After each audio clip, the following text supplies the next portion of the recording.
Bueno, entonces continuamos. Teníamos que, en el caso de que tengamos una boca-toma llevando solo el agua, esto nos genera inestabilidad y puede generar agradación, porque al perder caudal líquido ya no tendría suficiente capacidad de carga, y esto puede producir agradación. En cambio, si es que llevamos agua con sobrecarga, es decir, con transporte sólido, no solamente nos llevamos el agua, sino también los sedimentos. Igualmente, el disminuir el transporte de carga se produciría gradación. En el caso anterior de llevar solamente agua clara, de todas maneras representa una condición de inestabilidad. La rectificación de cauces va a producir una inestabilidad y con degradación. Si deforestamos la cuenca, esto también produce inestabilidad y con agradación. ¿Alguno de ustedes me podría explicar por qué?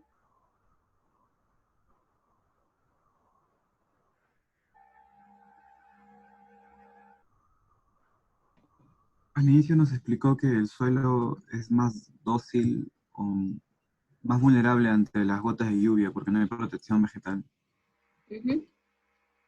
Ya, muchas gracias. Entonces lo que tenemos es que al quitar la protección vegetal, el suelo es erosionado y llega al río. Es decir, aumenta el transporte de sedimentos hacia el río.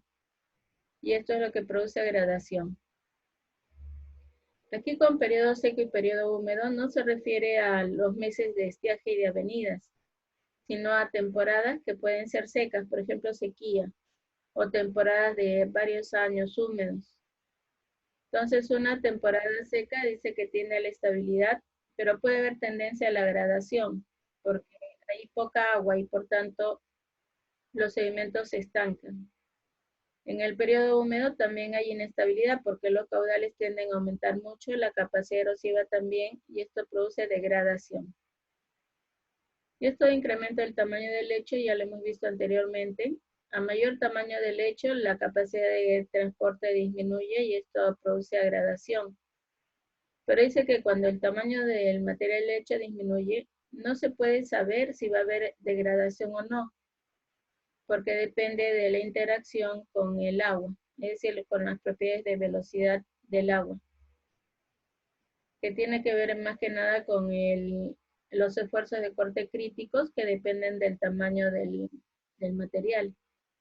Es decir, aquí lo que dice es aumenta el material del lecho, disminuye, pero no sabemos si disminuye hasta ser erosionable o no. Pero ambas condiciones son inestables.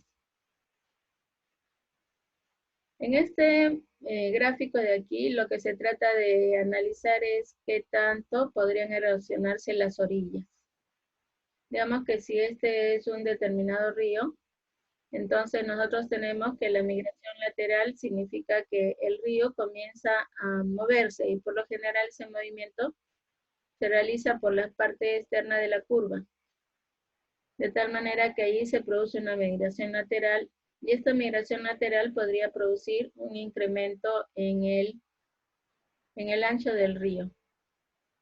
Por tanto, si nosotros queremos saber qué tan estables son las riberas, estos van a depender del material de sedimentos que conforman las riberas.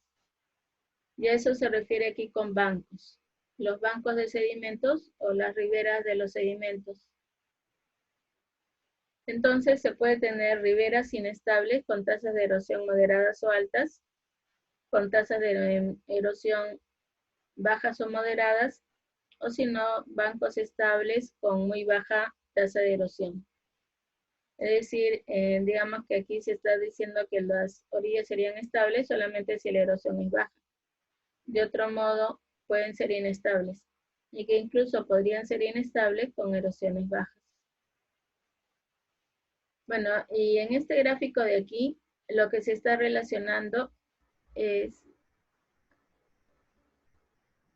creo que fue mucho, aquí tenemos la tasa media de erosión versus el ancho del canal. Recuerden que la tasa de media de erosión se mide en la forma en que el río se desplaza. De tal manera que aquí se han combinado los resultados de ríos X-White, es decir, de ancho constante, y de White Bend, es decir, mayor ancho en las curvas. Este tipo de ríos, ¿a qué tipo corresponden? ¿Rectos, meándricos o ramificados?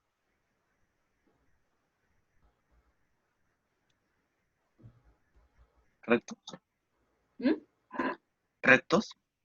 No. Ancho en curvas.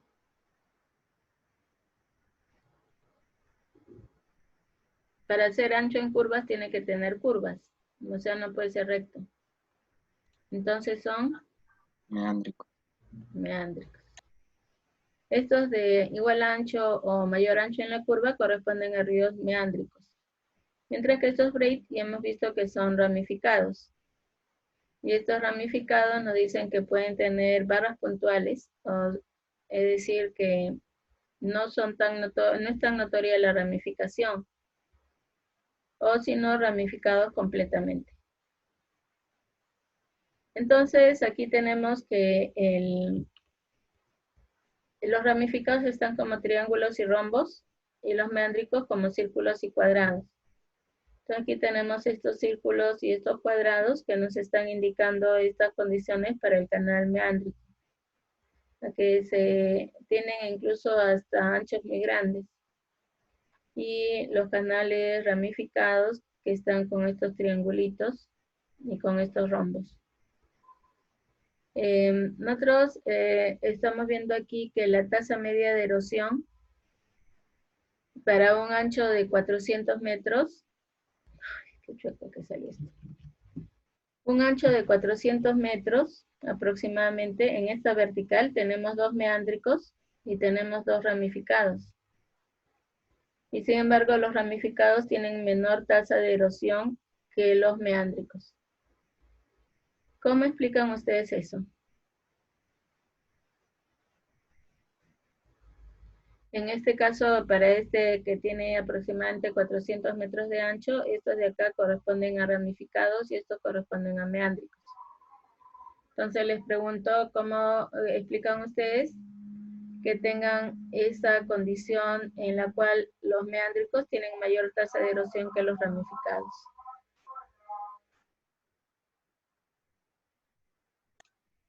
¿En sus curvas? Porque en las curvas hay mayor erosión. Y eso trae como consecuencia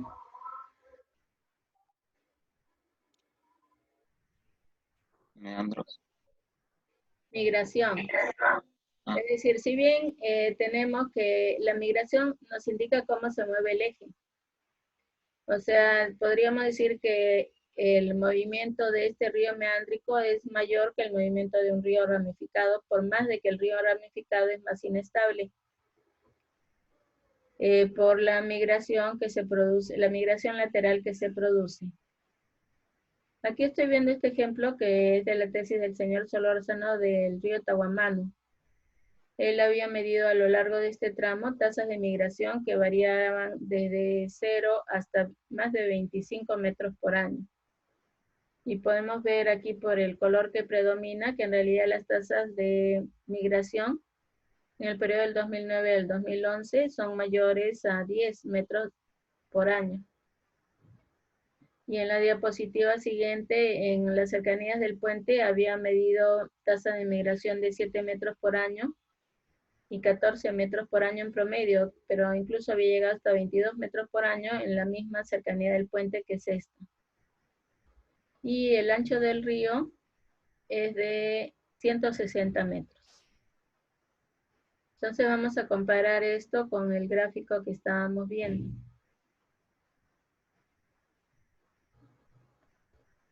En este gráfico nosotros tenemos que este 100 metros, 200 metros, digamos que 160 metros está por acá.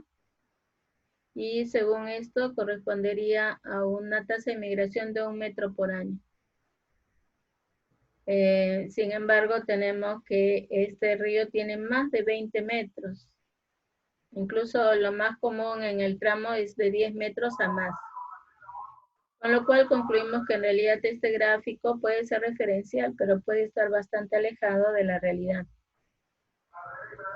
Y de todas maneras nos daría al menos un indicio que nos relaciona cuál podría ser la tasa de migración con respecto al ancho de la corriente. Y esto dependiendo del tipo de corriente. Por ejemplo, si nos dijeran la tasa de migración para 40 metros, nosotros diríamos que en promedio podría ser, según este gráfico, de 0.5 metros por año. Aunque se ha observado un río meándrico de mayor ancho en las curvas que ha tenido 0.5 metros por año.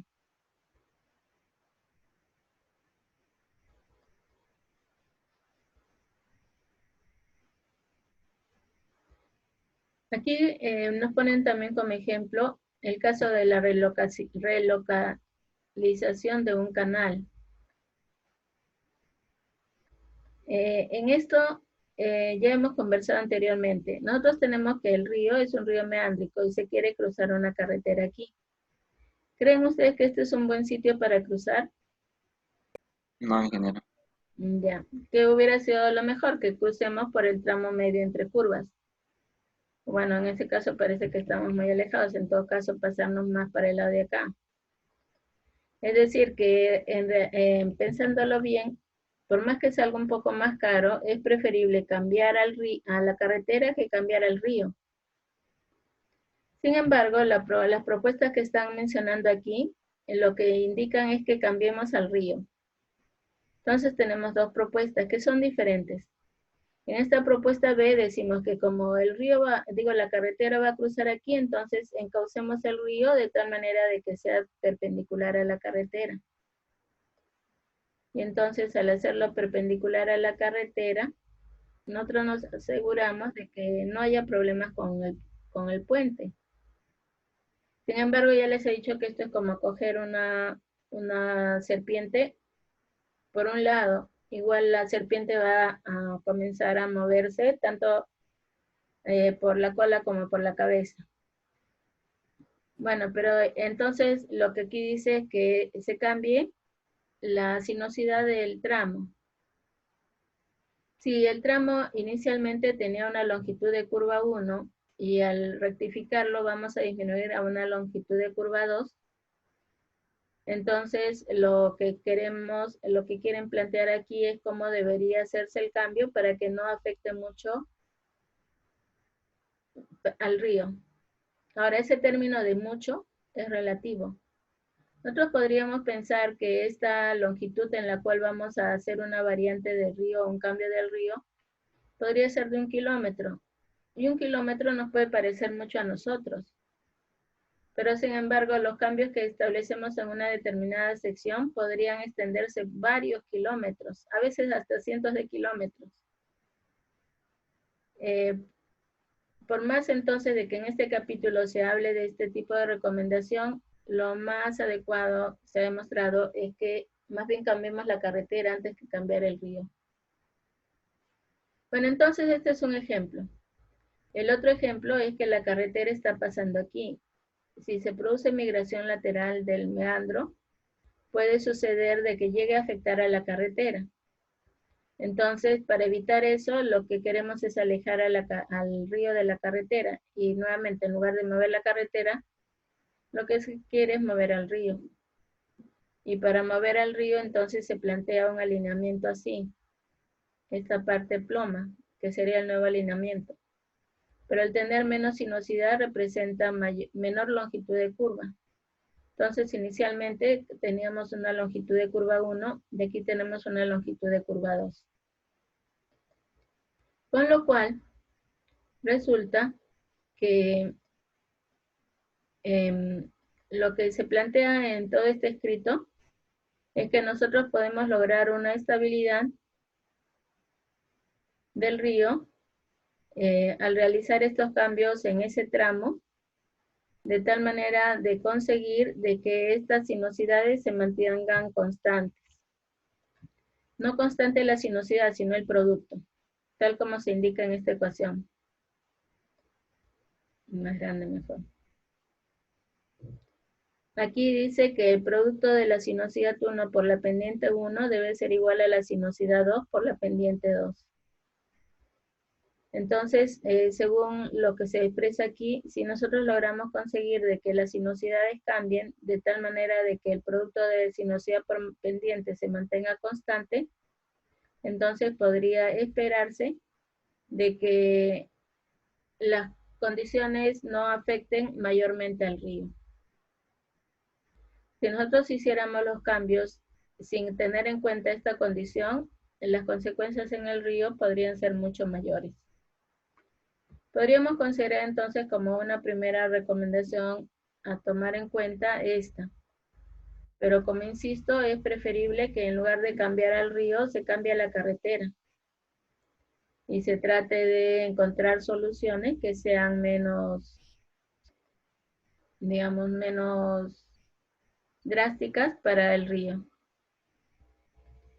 Para terminar, entonces, vamos a ver los siguientes ejemplos que presenta aquí el libro de texto. No me fui muy atrás.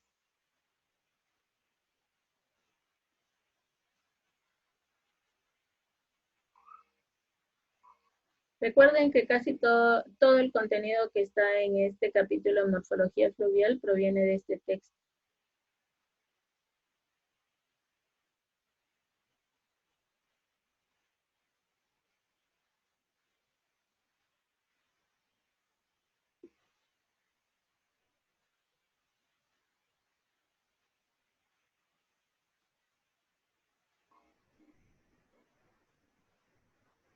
Bueno, habíamos visto hasta esta parte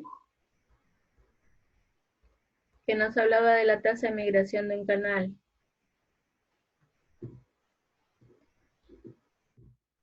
Y vamos a ver ahora algunos ejemplos más que están en este capítulo.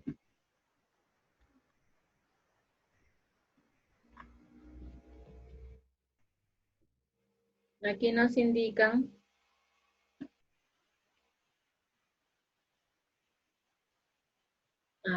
nos indican que ahí terminó.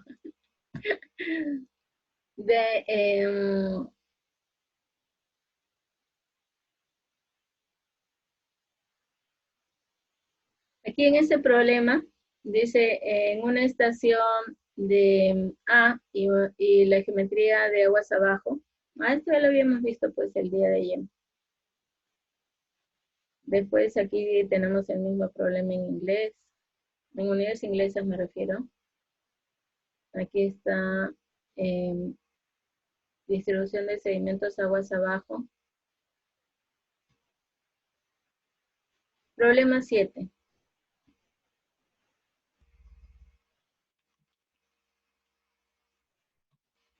Dice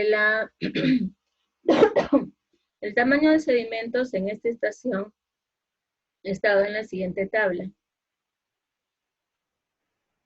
Y aquí nos dan la distancia hacia aguas abajo de Cornwall en kilómetros con respecto, y en millas con respecto al de 50. Y nos piden estimar el tamaño medio de sedimentos a 16,1 kilómetros de Cornwall y a 32,2 kilómetros de Cornwall. Para eso se utiliza la expresión que habíamos visto, donde el D50 es igual al D0 por 10 elevado a menos alfa X.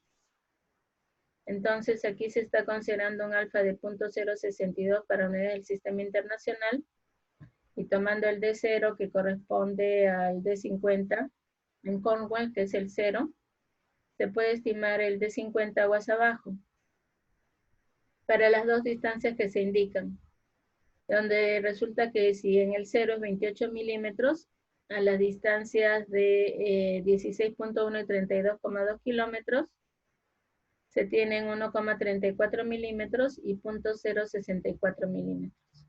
Ingeniera, disculpe, ¿Sí? en la tabla que ya pasó, el MI es justamente la unidad de longitud en el sistema inglés, ¿no? Millas. ¿No? Millas. Ya es sistema inglés eso, ¿no? Pero nosotros lo que necesitamos es el sistema internacional. Y con el sistema internacional solo trabajamos con la ecuación del sistema internacional y con los datos en kilómetros y nos dan milímetros. El siguiente problema nos da la conversión de escalas en un modelo físico. Para esto nos dicen que un modelo físico debe ser construido en el laboratorio para simular el patrón de flujo alrededor de una estructura en un canal de múltiples canales. En un río, digo, de múltiples canales, es decir, un río ramificado, que se tiene 334 metros de espacio con una longitud máxima de 18,3 metros en el laboratorio, que tiene 800 metros de ancho. Entonces nos indican que tenemos el mismo flujo que es agua, tanto en el modelo como el prototipo, y piden determinar la escala apropiada tanto en tiempo, descarga y fuerza. Y también piden determinar la profundidad en el modelo, en la localización, donde la profundidad en el flujo es de 6, en donde la profundidad del flujo en el prototipo es de 6 metros. Y que se va a usar un modelo de paredes físicas en una condición de modelamiento de flujo abierto, en el cual se considera el número de Froude. Y que las escalas para el peso específico y la densidad son iguales a 1. Y entonces todas las escalas deben depender de la longitud, de la escala de longitudes, que se puede establecer entre el ancho que se tiene en el modelo respecto al ancho que se tiene en el prototipo, que es 18,3 entre 800. Y entonces, a partir de esta escala de longitudes, se pide determinar todas las otras, que se basan en la condición de que Froude del modelo es igual al Froude del prototipo. Entonces aquí tenemos Froude de modelo igual a Froude de prototipo. ¿Y cómo determinamos el número de Froude? ¿Cuál es la expresión del número de Froude?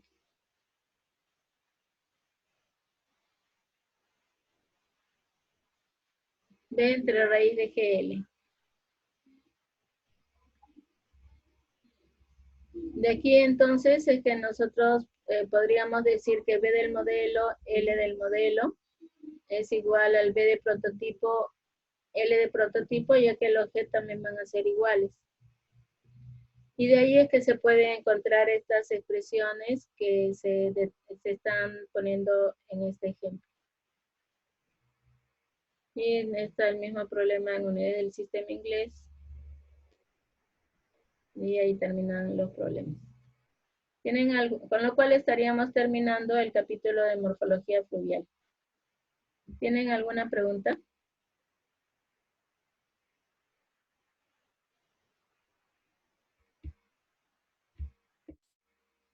Bueno, entonces damos por finalizada la clase.